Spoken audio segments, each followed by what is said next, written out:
Although the Sun is just one of many hundreds of billions of stars in the Milky Way galaxy alone, the Quran, not very scientifically, describes the Sun as a lamp, siraj, here circled in red, where it says in 71:16, and He, Allah, has made the moon a light therein and made the Sun a lamp. Even though not directly mentioned, there is another reference to the sun being a lamp in Quran 25:61. Interestingly, Muhammad is also described as a lamp, circled in red, with the same Arabic wording siraj in Quran 33:45-46. O Prophet, indeed we have sent you as a witness and a bringer of good tidings and a warner and one who invites to Allah by His permission and an illuminating lamp. The Quran in 21:33 confirms the sun has an orbit where it says, and it is He who created the night and the day and the sun and the moon, all in an orbit are swimming. But it is the planet that revolves around the sun, as this picture shows, including the earth, for which there is no reference of it having an orbit in this verse or anywhere else in the Quran. The sun would only have an orbit in a geocentric worldview, something that the Quran proves again in 36:38, when it says, and the sun runs towards its stopping point. This was covered in the previous video, as the sun, astronomically speaking, does not have a fixed stopping point, but it would only do so in a geocentric worldview, as this next video shows.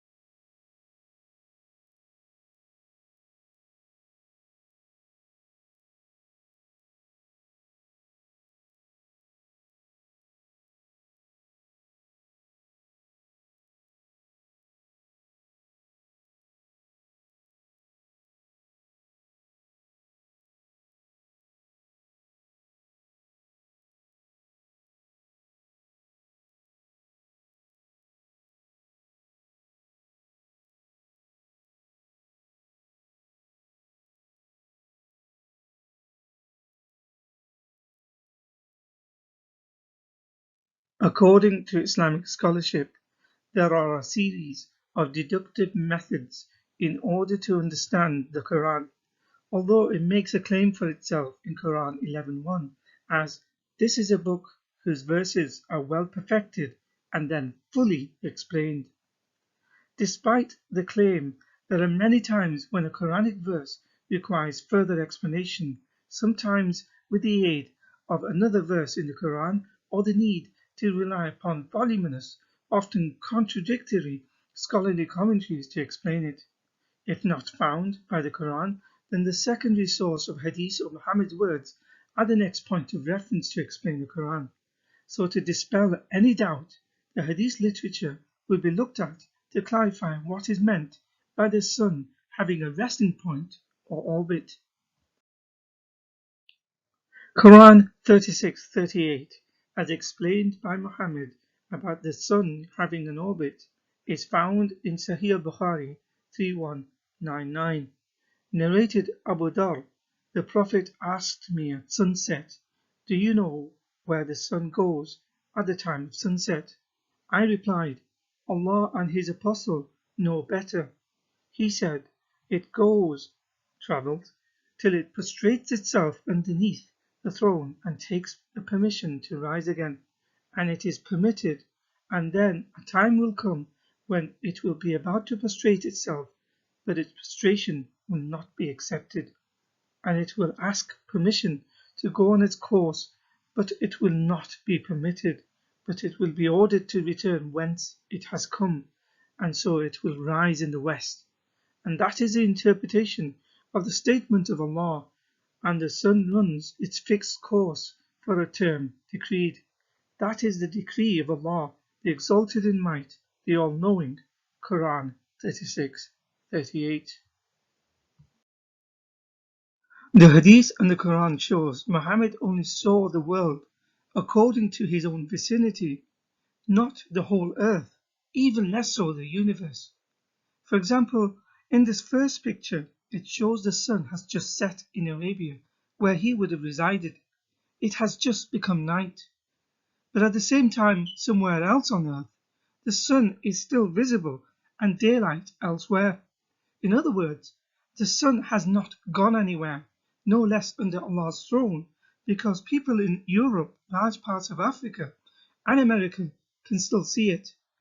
It would only disappear and go under somewhere if the earth was considered flat. In the next picture, the sun has risen over large parts of Arabia and is visible, but it is not visible in other parts of the world, such as the Americas. In other words, on a spherical earth, there is no time when the sun completely disappears and goes somewhere without it being visible to someone else in another part of the world. The Quran says the sun follows the moon in 91 verses 1 to 2, by the sun and its brightness, and the moon as it follows it. From a scientific point of view, the moon and the sun do not follow one another. In Quran 36:40 it says, "Not the sun is permitted for it that it overtakes the moon, and not the night can outstrip the day, but all in an orbit they are floating." Early Quran commentator Tabari explains the verse to mean, "The light of this sun cannot overtake the light of this moon." Again, whether it is this verse or the previously cited verses, none of them are scientifically accurate. If the verses are from a human visual perspective as viewed from Earth, then the Quran is not bringing any new knowledge that was not known to the people observing them at the time in the 7th century, or to anyone since antiquity or time immemorial. To evidence it is a divine, God-written book, it would be far more evidentiary for an omniscient creator of the universe to bring new knowledge that could be beneficial to humanity for all times.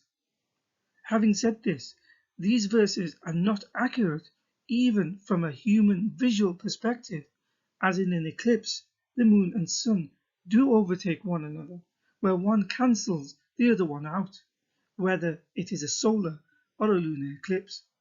Also, there are rare celestial situations called selenelion, when the moon is visible during the day as depicted here in this picture. It is when there is an eclipsed moon on the western horizon, as well as a rising sun on the eastern horizon. There is also the midnight sun, is another phenomenon when the sun remains visible at the local midnight during summer months over the polar regions. Therefore, the Quran is not even accurate about the sun from the point of view as humans see it from Earth, even less so accurate astronomically.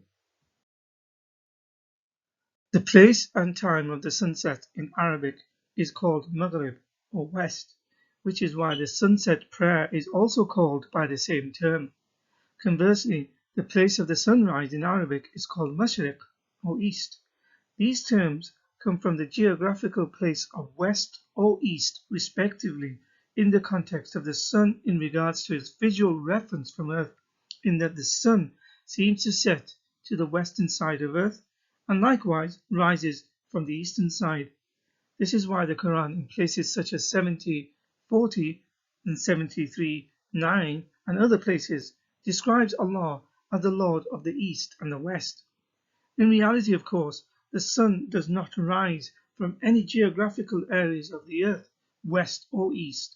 The sun only seems to rise in the east and set in the west because of Earth's rotation. If the earth was considered flat, as illustrated by this picture, it would have edges as confirmed by Quran 13:41. In this case, any person is able to travel to the western edge to find the place where the sun sets, and to the eastern edge to find the place where it rises, a topic that will be discussed in the next video. There are two wests and two easts in Quran 55:17, where it says, Lord of the two Easts and Lord of the two Wests. Ibn Kathir interprets it as meaning the sunrise of summer and winter and the sunset of summer and winter. The link is in the description. Ibn Abbas, Muhammad's cousin and close companion, is quoted in Tanwir al-Miqbas as explaining the verse, there are two easts and two wests. The east of winter and the east of summer have 180 phases, just as the two wests and the moon have 180 phases. It is also said that the easts of summer and winter have 177 phases, and the wests of summer and winter, as well as the moon, have 177 phases. The sun rises throughout the year for 2 days in the same phase, and it also sets 2 days in the same phase. End quote. Note that Ibn Abbas does not claim that the Quran reveals for the first time of the existence of two easts and two wests. Instead, he explains the expression by connecting it to something the people already knew.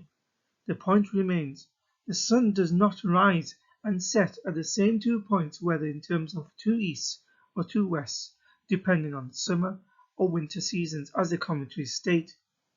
The sun has many points of its sunrise and sunset, nor does it rise or set at the same time on any given day for any two people if they live in different parts of the world. This is because it rises and sets at multiple different times for different places, depending on the geographical area the person is on earth at the time. So in conclusion, the Quran reflects the prevailing view of its time.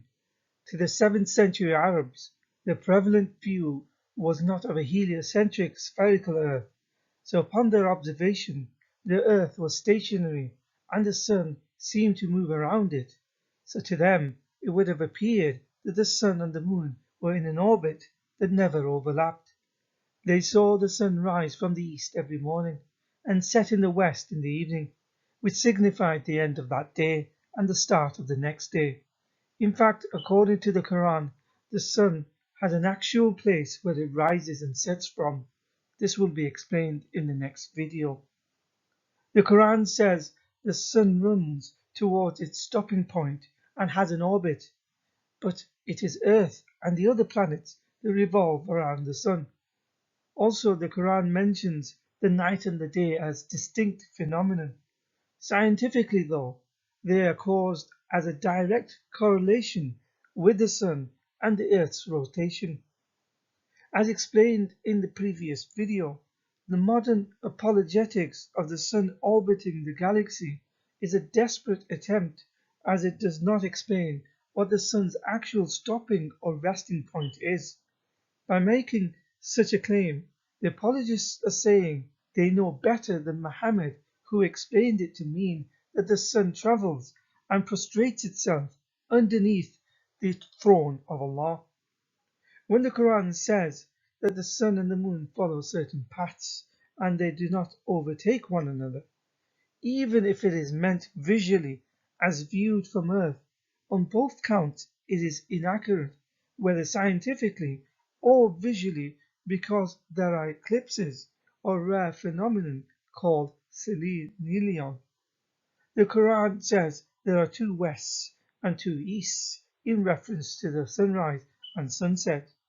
Although scientifically the sun does not rise or set, but even if it is said to mean visually, the sun has many points of sunrise and sunset because it never rises and sets at the same point on any 2 given days.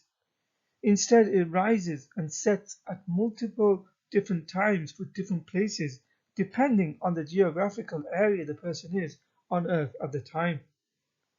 If all the Quranic verses cited do not actually refer to scientific explanations for the role of the sun within the solar system, but only what humans view from Earth, then the Quran does not bring anything new in terms of knowledge. There is nothing beneficial or revolutionary to humanity. People should expect, and indeed deserve, new or enlightened knowledge from a book that claims to be God-given and divine.